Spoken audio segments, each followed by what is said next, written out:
Greetings, everyone. This is Cosmic Consciousness, and I'm your host, Dr. Daniel Sage. And today I'm really happy to have a friend of a friend join us for the podcast today, Father David Denny. I'm going to read you a little bio that's listed on his website that he shares with Tessa Bielecki, who I have previously interviewed for this podcast.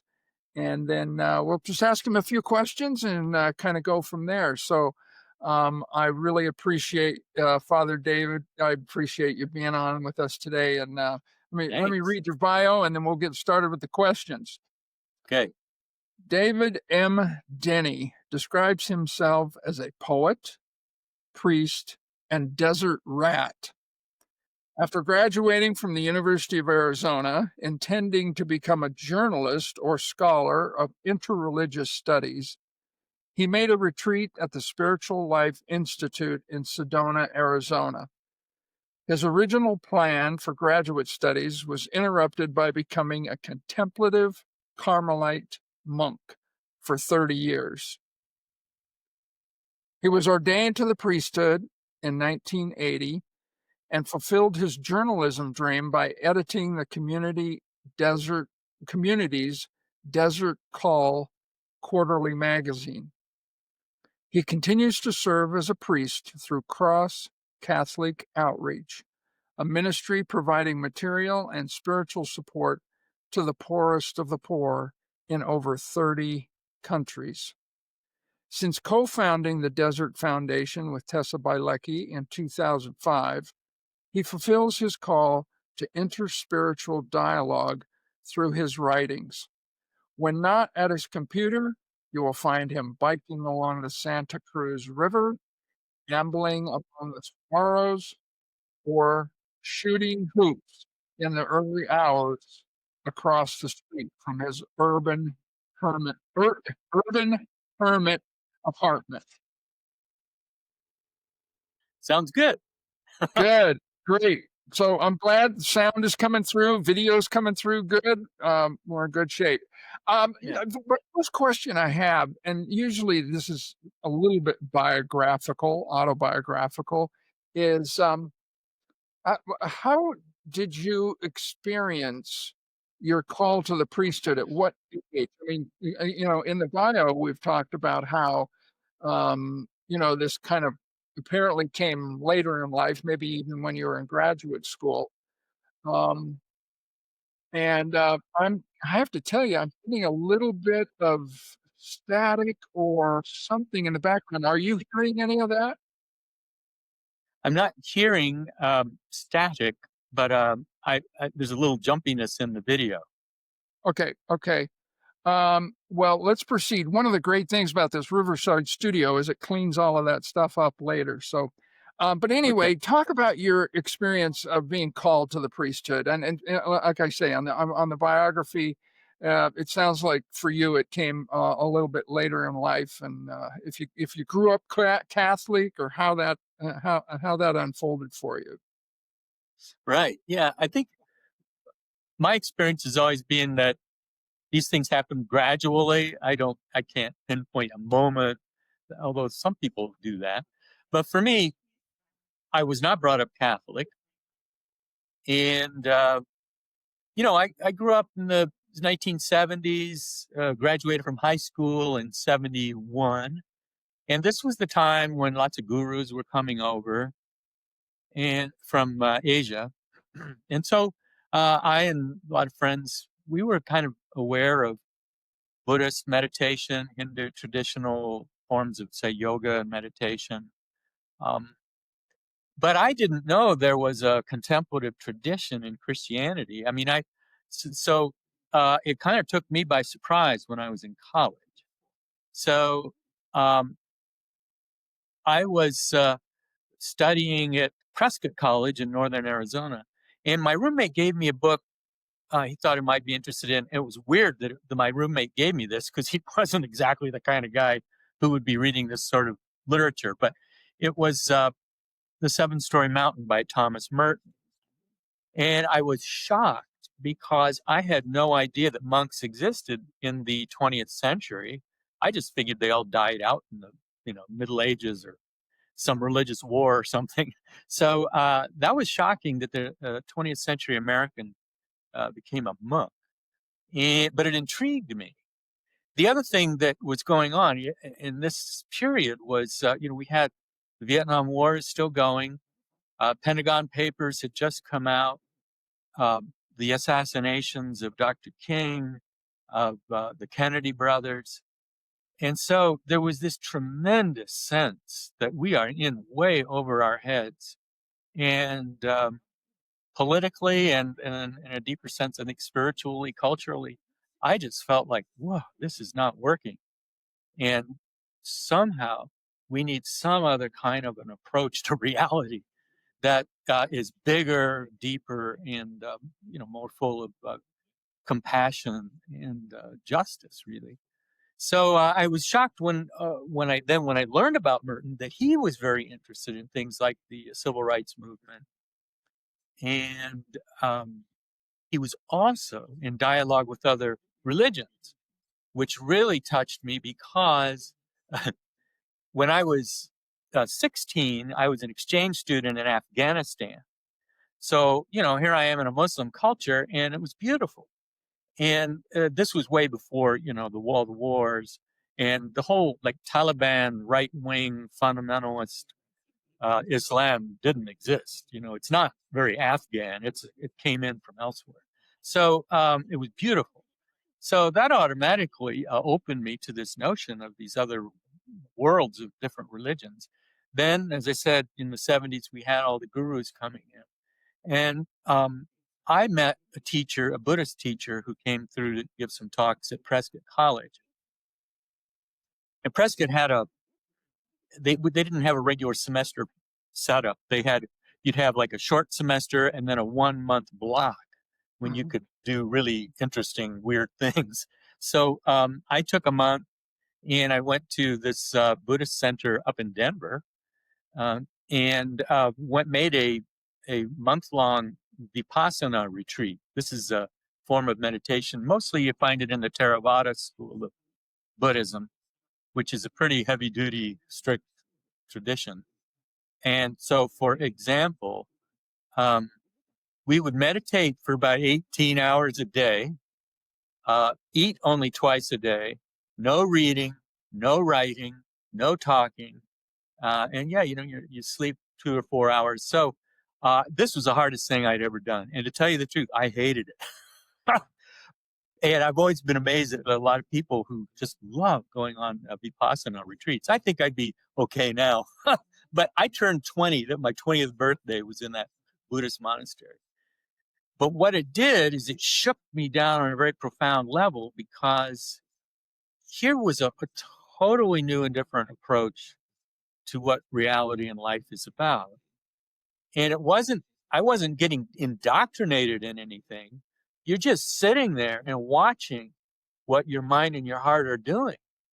And of course, then the Buddha's 3 principles that he really pointed out in regard to this kind of meditation was that, well, what you're going to notice is that as far as we can tell, everything is unsatisfactory. Nothing is completely satisfactory, no matter what you think, you feel. There's always this residue of longing, of limitation. Secondly, nothing lasts forever. Everything's transient. And believe me, if you sit there 18 hours a day doing nothing but watching your thoughts, they come, they go. And of course, what starts to soak in is, whoa, I mean, my whole life is coming and going.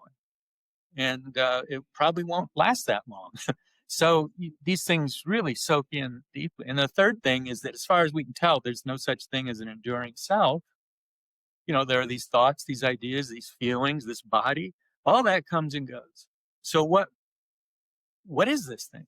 And of course, from a Buddhist perspective, you'd say, well, it's mostly kind of a fiction, and that when you get everything riled up, the thoughts and the feelings and all that stuff, and that it creates this sense that, wow, there's someone there, there's an identity there. And of course, I'm at 20 years old. I'm trying to wrestle with all of this, and it was intense. So, but one of the things that was happening to me in the midst of all this was that I wasn't, terribly devout. We were churchgoers when I was a kid, but I wasn't going to church. I think part of what I felt was that even the religions had sort of, conspired with, I mean, like Vietnam War and stuff like that. And so I wasn't real wild about religion in general, but um, I felt this deep homesickness for Christ, I guess is how I would say it. That what if there is a kind of identity um, that we are given that is somehow enduring, but it's so deep and so mysterious, we hardly have a sense of what it is or who it is, except in relationship, a loving relationship with some kind of ultimate reality.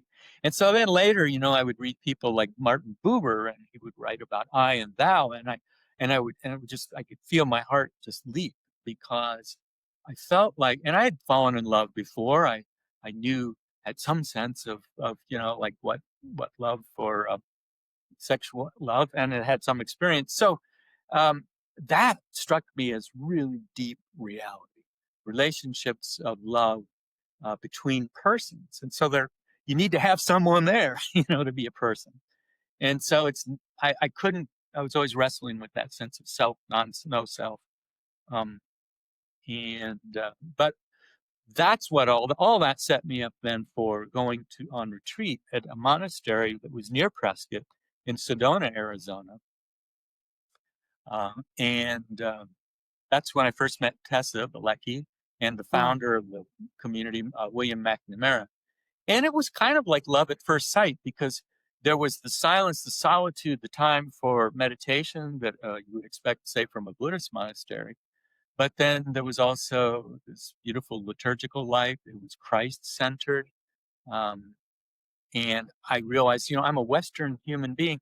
If I were to adopt, say, Buddhism, I mean, you're adopting not only just a teaching, but I mean, a whole, all these traditions develop in certain cultures. And I'm not culturally, Buddhist.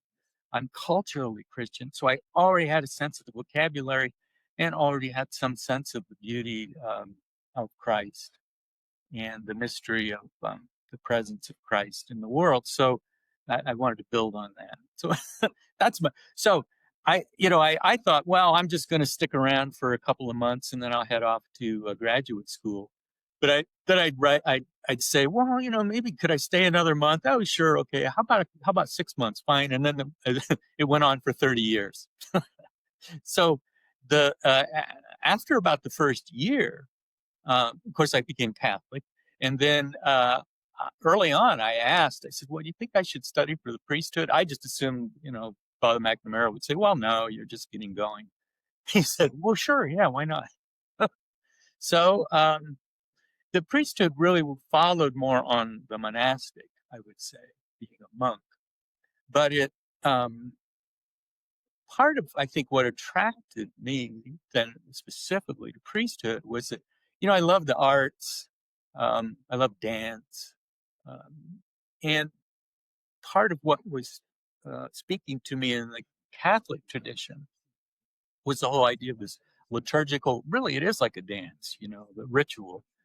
And of course, there's always a danger of ritualism, but I was struck very deeply by this sense of, you taking these ancient prayers and scripture and weaving them together in this kind of drama that involved both a sacrifice and a celebration of a meal with friends.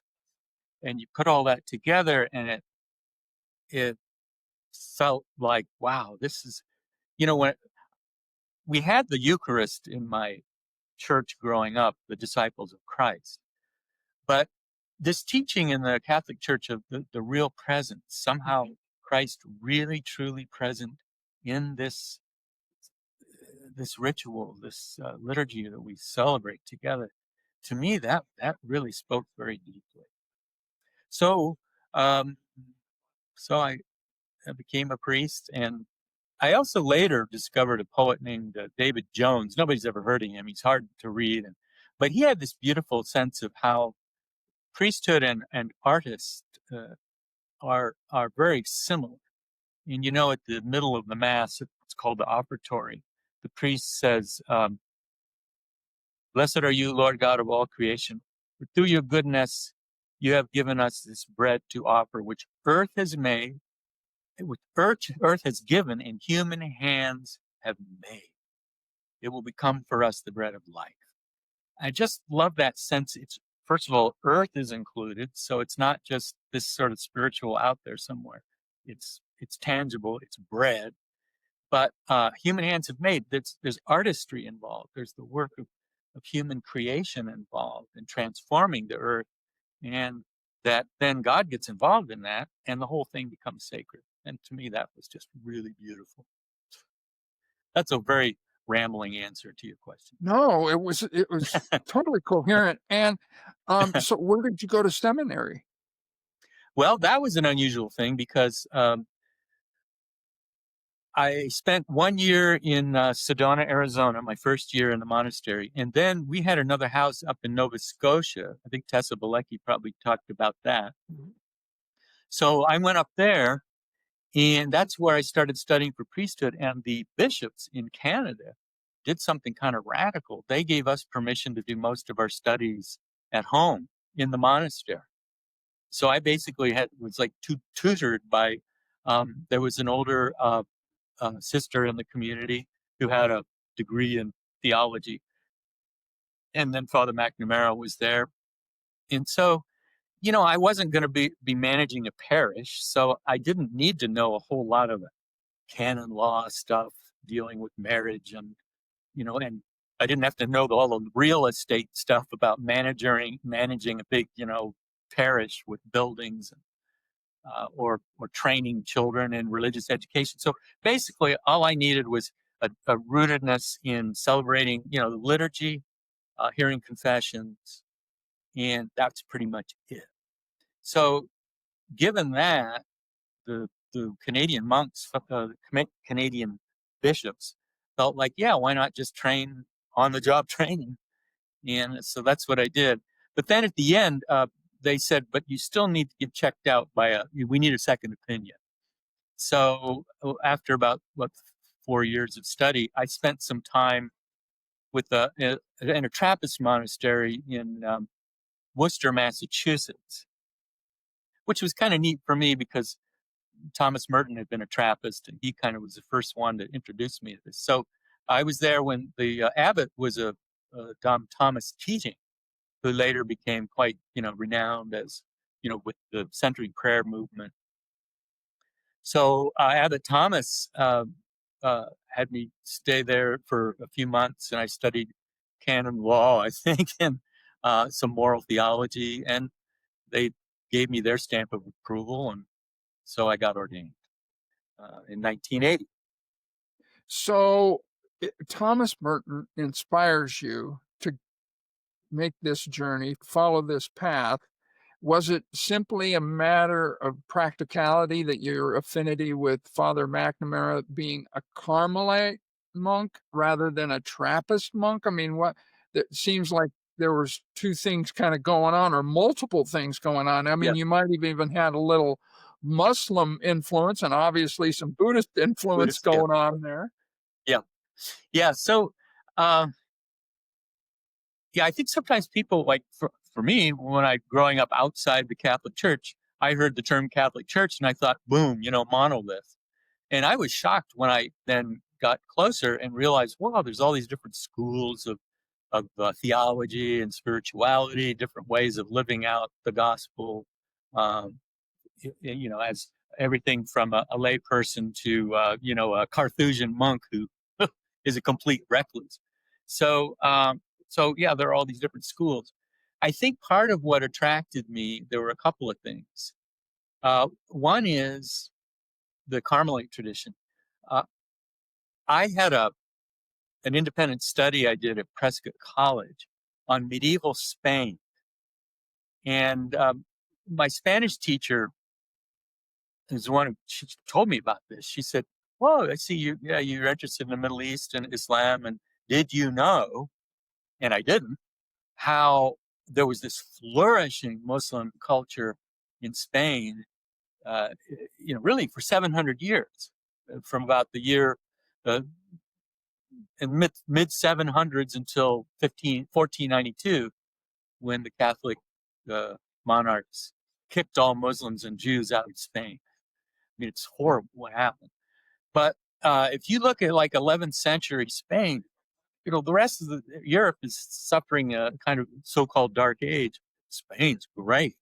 And part of it was Christians and Jews and Muslims had developed this incredibly rich, cross-fertilizing kind of culture. Yeah, there were tensions. There's no such thing as a utopia. But anyway, I just fell in love with uh, that period in Spain, and wrote a big paper about it.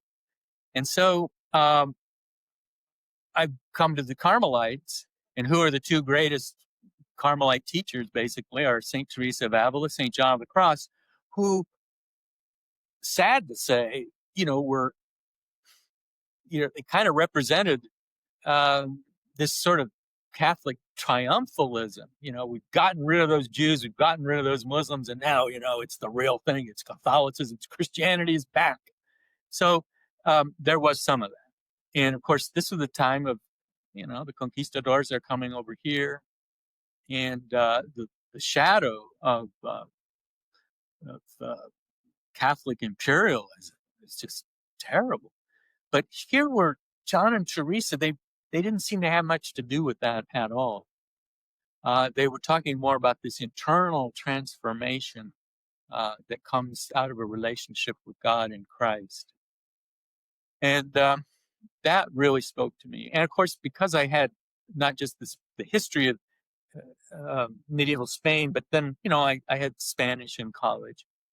And man, if you read St. John of the Cross's poetry in Spanish, oh my gosh. I think Garcia Lorca in the 20th century said that he didn't think anybody really surpassed St. John of the Cross in Spanish poetry. It's just gorgeous. So that really drew me. I was kind of set up for that, I guess I could say. And then there were both men and women in our community, and that made sense to me. Um, Not having ever grown up with, the idea of celibacy or separation between men and women, uh, it was bad enough to, embrace celibacy, but it didn't make sense that, men and women wouldn't be friends. And so I liked that. Um, and I also was very drawn to how, see, I don't think this would happen as much in a more traditional, say, Trappist monastery, but there was this openness to dialogue with other religions, so that the community had no problem with me continuing to read about these other traditions. So I really loved and appreciated the openness to that. Um, so those were some of the things that drew me into the Carmelite tradition. And also the what we were trying to do, and Tessa might have mentioned this when you talked to her. Merton had written a chapter in his book called Disputed Questions. He called it the primitive Carmelite ideal.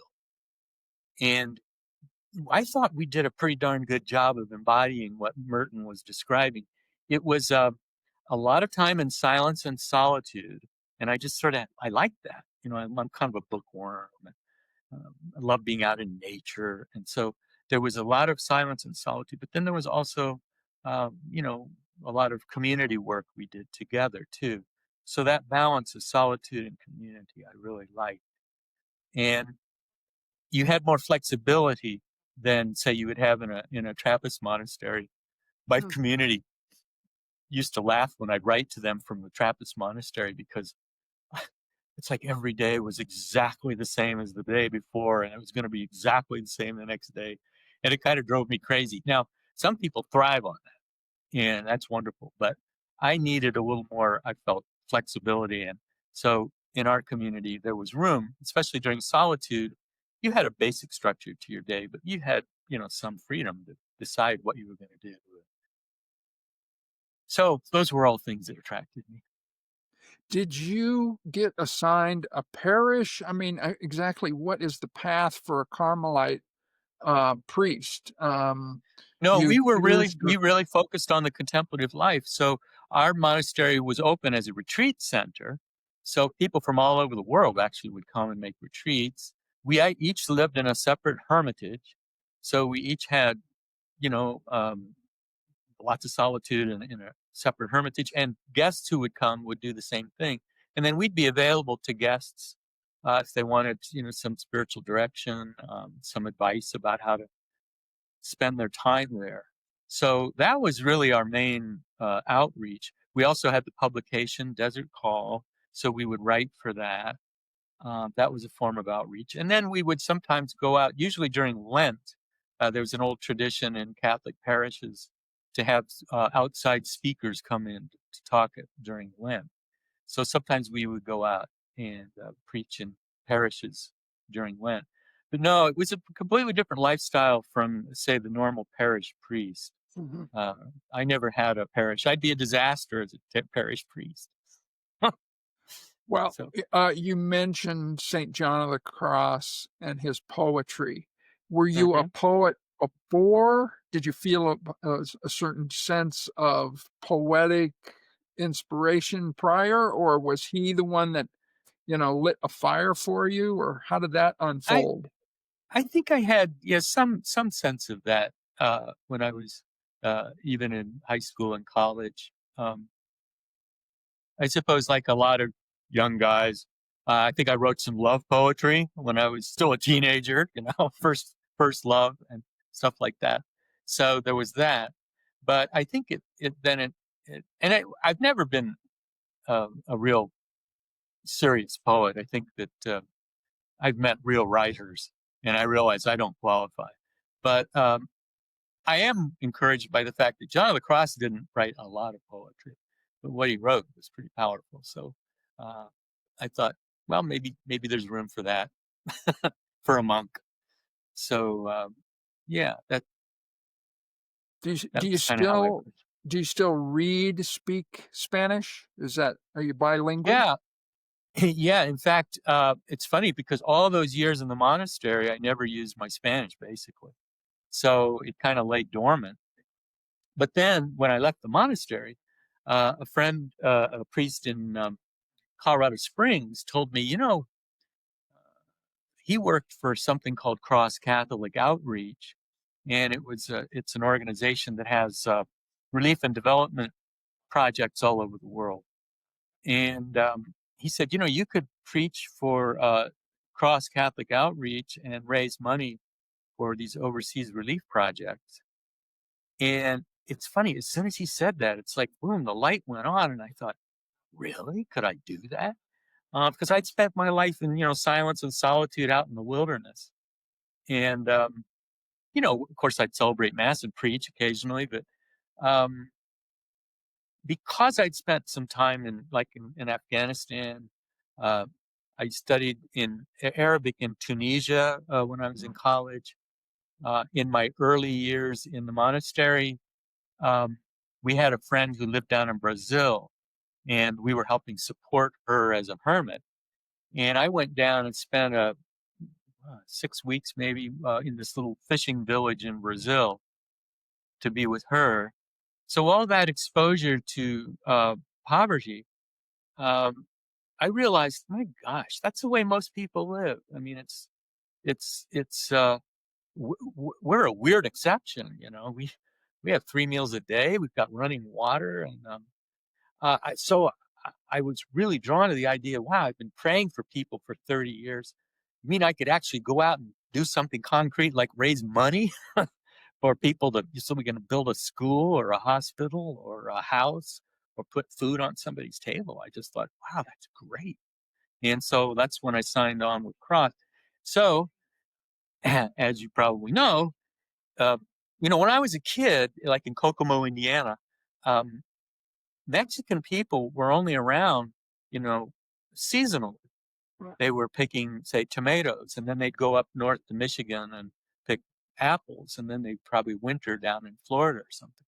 But now, everywhere, it's just been amazing to me with Cross how everywhere across the United States there are these thriving Spanish-speaking communities. And so I realized, well, if I'm going to work for Cross, it would be a real advantage to try to polish up my Spanish. So that's what I did. I kind of just by doing stuff online and tried to get a little more proficient. And so now, I go out twice a month for Cross Catholic to celebrate masses, and I'd say 90% of the parishes I go to have at least one mass in Spanish. So the hardest thing is hearing confessions, because I'm not super fluent. So I wish I could be more articulate when I'm talking more heart to heart with people. So I have a question that wasn't really a part of the guided questions, but yes, with all of these Hispanic folks that you're, especially the seasonal workers that you're in contact with or assisting or raising money for, the current immigration policies, how do you sit with all of that? Has that impacted cross Catholic outreach in marked ways, or how is that interfacing with the work that you're doing there? so far it hasn't had a profound impact, I'd say, on how we who work for Cross Catholic are, out in the parishes. Thank goodness, I'm out there with people, but it's just horrifying to me. I don't know what other word to use for it. I see I see these beautiful communities, families working hard. I mean, these guys are working at meat packing plants. They're out there doing construction when it's 95 degrees. They're landscaping. They're they're working their fingers to the bone, and hoping that their kids get a decent education. And it's just beautiful, beautiful hard labor that these folks are going through. And to see them um, disrespected, to see them treated as pariahs, it's just horrifying to me. I so the things I've been writing about most recently are immigration and Gaza, because these two things just strike me as um, just horrifying. And because these are areas that have meant a lot to me in my life, in terms of Gaza, Jewish, Christian, and Muslim, I mean, there it all comes together in a nightmare. Um, but then the immigration thing here in this country, that's where I'm spending so much of my time with these families, and I would So want when them to you thrive. you mentioned your writings, are those appear in the Desert Call? Well, Desert Call no longer exists, so Okay, our publishing now is just online. okay, So I my stuff shows up at sandandsky.org, and then Tessa is at tessabalecki.com. So, but yeah, okay. those are the things that I've been trying to write about. Um, and then not just the immigration thing, but the other third thing I'm interested in these days is it's weird that I would be interested in this, but um, work as a spiritual practice, and then the form of work that we do, the structure of work. There's a lot of people, theologians now, focusing on this sense of we barely have, and we're losing, I think, a political democracy. And there's pretty much no such thing as an economic democracy. You go to work, and it's a strict hierarchy, and from top down. And then where does the money go? It goes from the bottom up, so that shareholders and CEOs make all this money. And then here's, again, going back to the immigrants, here are these guys in these meat packing plants. First of all, They can't have a union if they wanted one because, management doesn't want that. Secondly, you don't want to join a union because you become a public entity and ICE is going to come after you. So you just keep your head down and you work hard. And anyway, that's frustrating to me. So, Yeah. so Yeah, I've been thinking, and this will be the first time I say this in public, and I was telling my wife, in fact, just yesterday, I think human beings should have the same national boundaries as Wall Street capital. yeah, And, yeah. See, I mean, money can move around the planet in milliseconds. There are no national yeah, boundaries for wealth. There should be no national boundaries for human beings. that's Um, heretical, Daniel. I don't know. yeah. So Yeah, a couple of no, things that you said remind me of, the Small is Beautiful, written by E.F. Schumacher, and he's got a yes, follow-up book called Good Work. But this is going to sound, for people who want to find, gaps or criticism, that Karl Marx wrote a lot about work being humanizing. It was almost as if he was talking about vocation, and that what happens when you separate humans from the production of their labor is dehumanization and alienation. So work is actually something that humanizes us when we can engage it in satisfying, fulfilling ways. So yeah. I applaud you for that with cross Catholic outreach, working Yeah. on those kinds of things. Well, that's sort of separate from cross Catholic outreach, but the fact that I'm raising money for poor people, I mean, I'm just so aware. And then the people to whom I'm speaking, many of these, immigrants are pretty poor. So, it's in my mind. Yeah. And I think that worker solidarity, it's a very powerful thing. And I think a lot of these theologians I've been reading lately are talking about how, look, we're talking about 99% of us pretty much have to work. But then, it's the old divide and conquer thing. Yeah, but you can't trust those black workers. You can't trust those Hispanic workers. And so then they start splitting us up. Or, I they try to make us think, well, I'm kind of middle class, therefore I'm more like the CEO than I am, uh, my black confreres that are maybe a rung down from me in the hiring scale. Um, Part of what we're trying to get people to understand, I think, is, well, wait a minute, 99% of us, we got to work. And some of us are working 3 jobs and barely making it ends meet.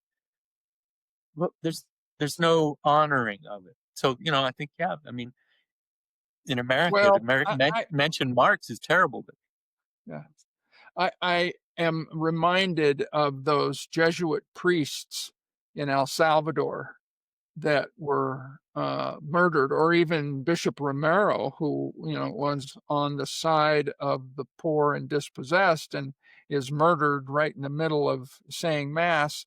But I'm also sensitive. In fact, a couple of times you've talked about this way in which you came into Catholicism and the priesthood that is outside the boundaries of what I think popular conceptions about Catholicism are, because there's a lot of anti Catholicism out there, people that have maybe been raised in it, or that they have some sort of a stereotype about Catholicism.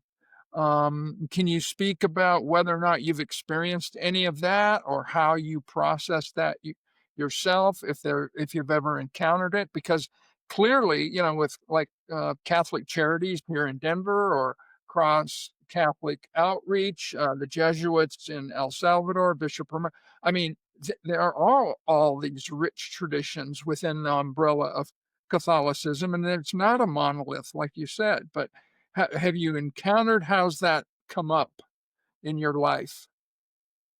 fortunately, I haven't encountered much of it in any direct sense.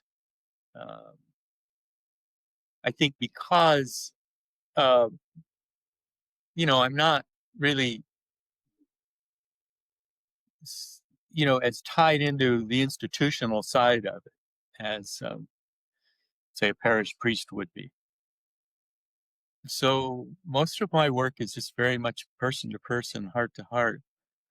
Um, and there's always that tension between an institution and the core meaning of it. And I'm very aware of that tension. I mean, there are plenty of Catholics here in the United States who whom I would find very difficult to talk to about politics.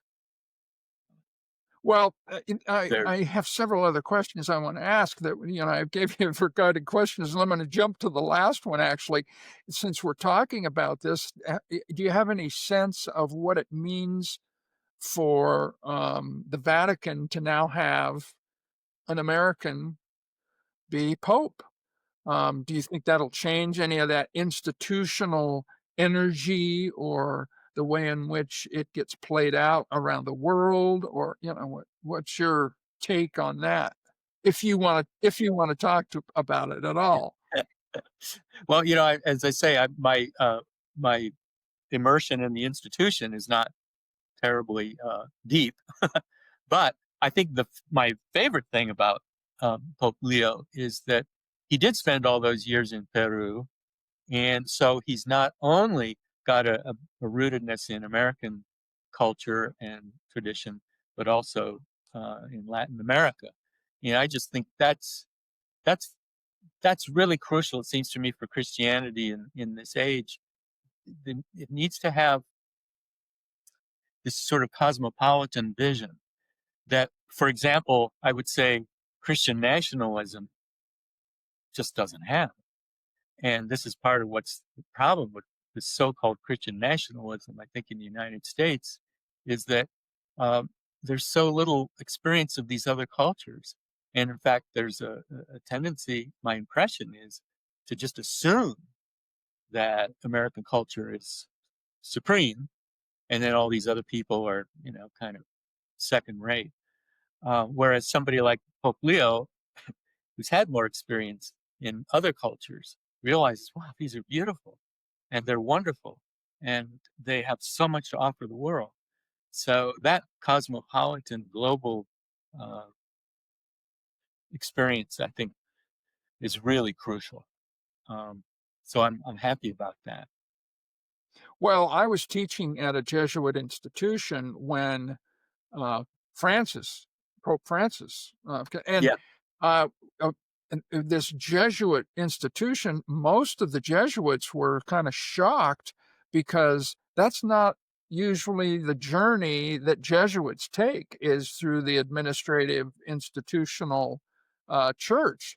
So to have a Jesuit and somebody who obviously is from Latin America, I mean, South America, be Pope was a little bit of a shocker, I think, to them. And I could feel the energy shift a little bit among those Jesuit priests that, whoa, this is, well, at the same time, hallelujah. yeah, yeah. I think my again, not having grown up Catholic, I'm sort of insider outsider, but my impression was when um, when Pope John Paul was elected, um, that was the big shock because this is the first time we'd had a non-Italian pope in centuries. I think that the assumption was always, well, yeah, some Italian guy will be the pope. All of a sudden, we've got a Pole, and then we had it's a John Paul I only lasted briefly, um, but he was Italian. But then we had the German Ratzinger, and then we had the Argentinian. Now we have an American. So, um, yeah, that old model. So there are some signs of institution kind of loosening up to some extent. Um, but institutions are, notoriously conservative, move slowly, and partly because it's so international. Uh, you things that people just take for granted, maybe in the United States, we think a certain way. But if you're like in Ghana or if you're in Vietnam, you're thinking very different. And so these poor guys, these popes, they have to. How do we find unity in the midst of this incredible diversity? Yeah, So it's your own experience being of service um, pretty much transcends or supersedes any of those kind of institutional um, limitations, I think. And that's what I that's what I've aimed for, and you know, I think Merton was good on this point that everyone it has a monastic vocation in the sense that you know monk means one, and so we all have one single root primary relationship, and that is with uh, God, or however you want to describe that ultimate reality. This is what unites people, it seems to me. No matter what culture you come from, I think Paul Tillich said, everybody has an ultimate concern. It might be, um, I want to become the richest man in the world, and I'll do anything I can to make that happen. Well, that's your ultimate concern. Okay. But then the trick is to discern what ultimate concern will actually have a profoundly transformative effect on all of us in a way that we begin to intuit that peace is possible, that compassion is real and realistic, that justice isn't just an idea, it's something that we do. Some of these things, I think, start to show up as universals. And I feel like the longer we can immerse ourselves in those, then the more hope there is. So, so I wouldn't want to be called, oh yeah, just he's a Roman Catholic priest. I would want to be able to say, I'm just trying to be a human person. And I find a relationship with Christ profoundly energizing and humanizing and invigorating. And that's that's my path. so, And well, you're going to, I well, interrupted. and then it I think then what happens is then, it's like love. You know it when you see it. I mean, so you have Thich Nhat Hanh, the great Vietnamese monk, out there uh, preaching peace. Well, there it is. I mean, you don't have to, interrogate him about whether or not he believes that, Mary is the mother of God. I mean, you're seeing what he's doing, and it's beautiful and it's life giving. So, I think that this is the level on which we need to be moving. And I think it was Ewart Cousins was a teacher in Fordham who said that he felt like, all the world religions kind of were born out of what he called the first axial age. I don't know if you've heard of that term. I Hmm. think maybe, yeah. So, and then it was all about divergence, because each of these traditions is so different, and all these different voices. And that it seems like now what's starting to happen is um, convergence.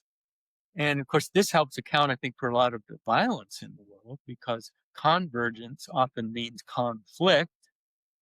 And I think you add in there all the freight of imperialism that has also accompanied a lot of religion. These people, we don't trust each other because we have done a lot of harm to one another in all these in our history. But that the ultimate hope would be, I think, as we converge, that there's a kind of solidarity that is very respectful of difference, no intention of saying, oh yeah, we're all the same. No, we're not. The beauty is, vive la différence.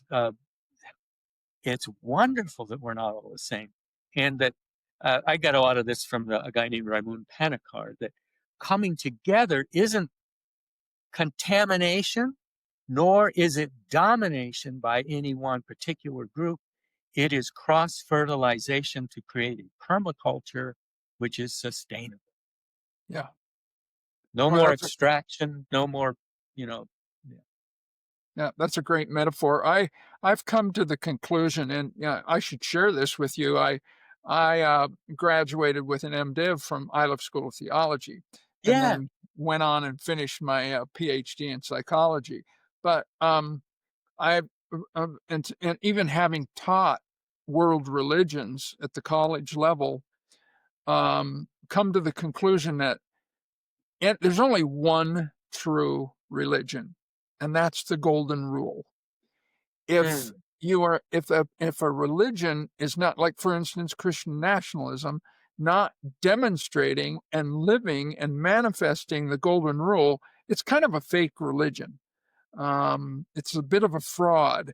And so that reconvergence that you're talking about is, I think, settling back into that axial, because, Buddha was the first one to actually utter or say the golden rule. Might have been in a negative way, but, then later on, the Christic light, the Christic energy gives it new life, and it becomes, a cornerstone of, hopefully, a cornerstone of Christianity. But if you're not practicing the golden rule, you're probably not actually practicing the true religion. yeah, that's very well said. Yeah, Yeah.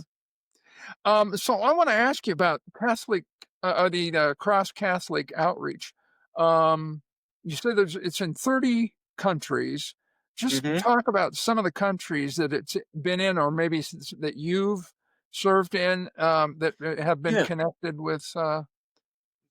Yeah, like I've only visited I've only been out to 2 visits to cross projects, but these would be typical. One was a school that we support in Western Belize. Uh, it's a little town called Benque Viejo. And one of the things we do there is support a school lunch program because everybody knows the way to break the cycle of poverty is through education. So you got the school, great. But we noticed some of the kids weren't really learning the rate we would hope, even though they were excited about learning. And why was it? Well, they're just plain hungry. So, you know, we've provided lunch program, and now we know at least once a day, 5 days a week, these kids are well fed. And when they can eat, they can learn. So, uh, it's simple stuff like that that to me is just revolutionary and beautiful and gives people hope. And I know then I also, there was also in Belize, I visited a Mayan community where we've done a lot of work. And some things are like, well, this wasn't in the Mayan community, but like there was a little community where a lot of people were suffering from like lung disease because their houses were full of smoke from the cooking, and providing something as simple as a cook stove with a chimney was like, wow, this is a revolution. And so we're doing things like that, providing running water. I mean, there's a lot of kids in this world that they may spend hours a day going through um, dangerous territory trying to find water to drink. It could be at a water hole where other wildlife are drinking. So you might get the water, but then it's not clean and you get sick. I always think about how, when I was 17, I went to Afghanistan and I was shocked by how many kids died before they ever reached the age of 5. Sometimes it was just something as similar as diet as common as diarrhea, but they didn't have access to clean water. So those are things that those are the kind of things that we work with Cross: schools, water, health. Well, I am sure that there are people that are going to hear this that will want to know how they can either participate or contribute to Cross Catholic. There's a website, you can donate or volunteer or what? Yeah, it's crosscatholic.org, and that's donating is the main way we do it. Um, volunteering. Um, we don't do it quite as much. Our emphasis is on developing local people doing the work. And, the history of course, missions history is also complicated. And there's some really horrible things done through mission work. But and one of the old problems was this idea of the white savior coming into these lower class people and saving them. And of course, we're trying to destroy that whole notion. The notion is no, these are equal people. These are equals, but they've been ripped off one way or another. And if we come in and help um, provide some opportunities, encourage that local leadership, local work. Self-sufficiency. Yeah, autonomous, independent, self-sufficient communities. Yeah. Yeah, yeah, it's good. So Well, let me cycle back to a couple of personal questions. You were born and raised in Arizona? It seems you mentioned you were actually born somewhere else. I was going to ask you why a desert rat. yeah. Well, I was born and raised in Kokomo, Indiana, but when we were 16, my family moved to Arizona. So I finished high school in Scottsdale, Arizona, Scottsdale High School, which no longer exists. I think there's a Hilton Hotel there now. And then I started at Prescott College, had a couple of years there, and then I finished here at the University of Arizona. I wanted to focus more on Middle Eastern studies, history, and Arabic language. So that's what I majored in down here in Tucson. And then just always dreamed of getting back to Arizona. I thought maybe I never would because in the monastery, you just go where you're sent. But when we left the monastery, uh, Tessa and I then remained in Colorado for many years. But then in 2017, she moved down here and she realized it had been 50 years since she had lived in Sedona, Arizona. And wouldn't it be great to get back after 50 years away? So she came first, and then I moved down in 2020. And yeah, it has been a dream come true. My parents lived just south of Tucson in a place called Green Valley from Mhm. the 1980s on until they died. Mom died in 2013 and dad in 2016. So we kind of had no more excuse to come down. But then Tessa just said, by golly, I'm going. and, and she did it. So it took me a little longer, partly because we had old friends and benefactors up in Colorado who had built the hermitages we lived in. And uh, our benefactor, her husband had just died. And I felt like I wanted to stick around a while to make sure she was okay. So it took me longer to get here. Yeah. Well, I have a sister that lives in Sierra Vista. In fact, I had Yeah. I have three sisters, and they all lived in Sierra Vista for a period of time. And then Uh-huh. after my parents had retired from the Seattle area, they full-timed it around the country, and Dad was always bound and determined to get back to Arizona. And so they lived in an RV in Quartzsite. Wow. Oh yeah, And yeah. yeah, Wow. That's and intense. I always joke that, Dad was, part reptile or something Yeah. because, it can get pretty hot there. Even in the winter, it gets kind of dicey. But then Mom moved back after Dad died in 2004. She moved back to the Seattle area where my youngest sister was. But I still have, Uh-oh. and then of course we come down to the Tucson area during the winter for a few months to get away from the Colorado cold. But it's getting more and more difficult to do that because we have grandkids. Both of our kids live here, and so we're wondering how much longer we're going to do that. So the desert rat uh, moniker, I sort of identify with. I really do love Arizona for that reason. Yeah, I fell in love with it. I think one of my first vivid memories was being, 16 years old. And I think this church youth group, we went out and floated down the Verde River, or the Salt River in inner tubes in the summer. And I just remember after, living in flatland Indiana, to be floating down a river through these, towering red stone walls with saguaro cactus up on top. I just thought, whoa, this is amazing. Yeah. And then I just fell in love with the spaciousness of the desert. Uh, you know, Back in the Midwest, it's hard to imagine what it was ever like before Europeans came. But here, what you're seeing in the Sonoran Desert, this is the way it's been for 10, 20, 30,000 years, So Yeah. there's a power to that that I just find really compelling. So to be able to be out and surrounded by that space and that ancient ecosystem, it's very powerful to me. Yeah, well, this is going to sound a little bit mystical, but it seems to me, particularly, and I know I'm a little biased about this, but it seems to me that there is kind of a spiritual vortex around, particularly that part of the state. Mm, Um, there's something going on. I don't know if it's, something to do with just the people that live there. I know the landscape, the fierce landscape has something to do with it, the indigenous cultures that have been there. Um, so that there is something that draws people to that area. yeah.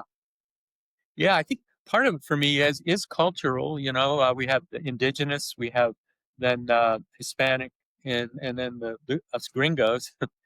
And just as I loved that notion of cross fertilization that I saw in medieval Spain, I feel like some of that is alive and well here. Between the different communities, and they're all celebrated here, and I love that. I didn't mention that. Part of my Spanish connection too was, but when I was studying Spanish, I my one of my teachers at Prescott College made it possible for me to live with a family down in Mexico for a month, um, and it was in Sonora, so northern Mexico, in a beautiful village along a river called the Rio Sonora. And this was another exposure to me of just very down to earth life that reminded me a little bit of the down to earthness that you'd see in Afghanistan. And it spoke to me. And I've wondered if that also had an influence on my being drawn to Catholicism, just that earthiness of Mexican life. Anyway, yeah, so that's all. If you speak Spanish, you do use it here in Tucson. It's very Yeah. alive and well. Well, and it's becoming more and more ubiquitous. I mean, I think and businesses have discovered this. The whole idea of making, for instance, some people are interested in having English be the official, United States language. Well, the first business that put up the sign "Se habla español" did more business. So so Yeah, having that understanding of the diversity and the confluence of our cultures, and being sensitive and open to that is good for business. I don't understand where that comes from of needing to, eliminate and rather than yeah, consolidate. yeah. Sometimes I wonder if it's part of that, nationalism that gets in our way sometimes. I remember some years ago hearing about, I don't know if one of these polls, like a Pew poll or something, but it said that I think it was a majority of Americans feel a little nervous when they hear another language, and it really saddens me. Um, as I was saying earlier, vive la différence. I mean, I just, uh, you go to New York, and you hear every possible language on the street. And to me, that's exciting. I just love that sense. Or you But go I to the know some. Grand Canyon. You go to the Grand Canyon during tourism season, and you're going That's to, right. Yeah. yeah, yeah, So, yeah, those mixes are what I love. yeah. And before we kind of wrap things up, I always try to keep Yeah. this around an hour, just, people's attention span, or I don't know, maybe it's just my own personal set of parameters. But do you have any poetry that you would like to share? I know that that was one of the questions I had sent Yeah. to you. If you've got anything recent that you've written, or Yeah, I could do that. In fact, I'm just looking at some stuff here. Uh, One of the more recent ones, uh, maybe I should do. Um, this is on our website, but uh, I'll read it here. And it because it's related to my life right here, right now in Tucson. Um, you mentioned at the beginning that I like to play basketball across the street. I just go over by myself. I'm a hermit basketballer, so I go over early in the morning, nobody else is around, and shoot baskets. And growing up in Indiana, as I did, I mean, it's like a state religion.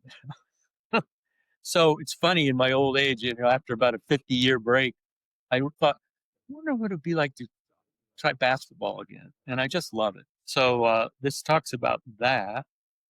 And and then it also just talks about some wildlife that I sometimes see when I'm down there walking along the creek, which is right next to where I play basketball. This is called Weird Stuff I Like. 1. Rolling out the drive on my blue bike when there's no traffic on Silverbell, flying across 5 lanes and downhill past the flagpoles, kids screaming at recess, the library, and the acacias that will soon smell like heaven. 2. Prying my basketball out of my filthy backpack when all 4 courts are empty and no grounds guys blow leaves with what sound like chainsaws. The first bounce under the solar panel canopy. Standing near the 3-point arc and feeling my elbow line up just right as the pebbly ball leaves my palms, and I'm pretty sure it will swish. It does. I'm right back in Kokomo behind Craig's house, the hoop above the garage door. Inside, an unlocked, plugged-in Coke machine stands, red and ready to give up cold bottles for free. 3. Catching sight. A vermilion flycatcher flits as I walk to the green courts or roll along the Santa Cruz trickle. Poppy red, they perch on park signposts and ball field fences, and in crooked black sap feather leaf mesquites. Or a blue stock still heron meditating in the pebble bed shallows, or tricking fish with his reedy legs, or just glad to get out of the nest and soak her twiggy feet in the glittering cold flood. very good. Thanks. Wow. Yeah, So I yeah, that was one of in fact, that vermilion flycatcher was one of the first ones that, caught my eye when I'm a dilettante birder, and uh-huh, we go down to Patagonia State Park every once in a while, and Madera Canyon, of course, is right yeah, there. yeah. But yeah, vermilion, and I saw it in on the fence of a parking lot, like at Sprouts or something, and I'm going, whoa! So, Yeah, uh, they seem to be pretty happy to be around people. Like the place I see them most is down at the park here across the street. Yeah. yeah, yeah. Well, is So there anything else that I had listed that have, have either missed or that you would like to add to this conversation that we didn't cover? no, I think we did a pretty good job. I guess what I would say is maybe just because I ended up talking about things like genocide and immigration and some of these social justice issues. One of the things I just still feel is very important, and I don't hear it a lot in some of the more contemporary theologies of social justice and um, workers' liberation, things like that. is the real deep transforming impact of silence and solitude and wilderness. And I would just hope that people could find ways to keep some islands of silence, solitude, and some opportunities for some wilderness time, or even just time in a garden or someplace closer to nature. That we are so bombarded by the news cycle, social media, to have these more primordial rhythms uh, in our lives. I think is really crucial and helpful, and it also keeps us from burning out in the midst of so much conflict and struggle. So I would just want to, that's kind of back to Carmelite basics. No, that's a great punctuation mark on this whole conversation. My wife is the gardener, master Oh, gardener. I yeah. grew up almost being forced to do some of that, so I have a little bit of a resistance to it, but she, digging in the dirt, and it's just, I mean, you could say it's therapy, but I think it's just attunement, at one kind of thing, and in fact, in a lot of ways, this is what we need now more than anything is some of these, lights of hope. And I think what you just said is where we get that.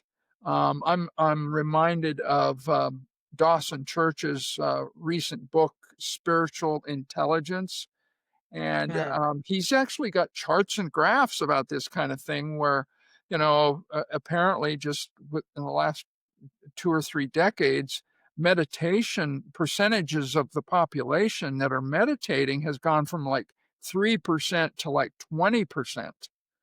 And Hmm. that's a significant jump, and that, I think, is the hopeful signs that we do not see in the day-to-day 24/7 news coverage of how bad everything seems to be, that there are people not only searching, but finding these little rays of hope that are out there. Yeah. Yeah, I think that's true. And Yeah. then and the rhythm of being able to move back and forth between those worlds. I suppose there's maybe some, I know that I've seen some critiques of a kind of spirituality that is kind of a withdrawal from, I don't want to have to deal with the world. And so I just find my nice quiet space and stay there.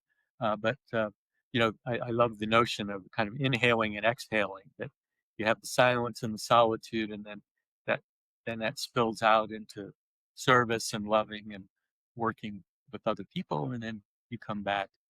And that seems to be what Jesus did. I mean, he spent time in solitude. He was always, you see those times when he was trying to kind of get away just to have some time to himself, but then he was totally generous, with people. So Yeah. to have that, and then I think temperament also comes into it. Then you find the rhythm that works for you, and yeah, Well, and it's I'm re wonderful to think I'm that's, you it's just you wonderful you were to inspired know by that people. Thomas Merton, and I'm reminded of the title of one of his books. I may be misinterpreting the conjunction here, but I think it's like, contemplation and action, or contemplation in action. So it's both and those things. So you're not totally just navel gazing and disconnecting from the world, but rather it's a way to find fruitful engagement. Yeah. Yeah, I think that, yeah, the deep meditation should bring us a powerful insight into an experience of our radical solidarity with everyone. And then what can we do to develop and encourage that? Well, Father David Denny, Father Dave, appreciate your time today, Oh, and this this was has a been joy. really great. I always feel good after having conversations with people like you. It's a real pleasure to have you on board today. So Well, thank you for, it's always, it's nice to have people ask these questions. It's just gives you a chance to rethink and review your life in a beautiful way. So thank you. good. Good. Well, hopefully it's been as good for you and as good for our listeners as it has been for me too. So thank you again. You're welcome. So, God bless. well, we'll sign off here. This is the Cosmic Consciousness podcast, and I've been your host, Dr. Daniel Sage. Until next time, peace, everyone.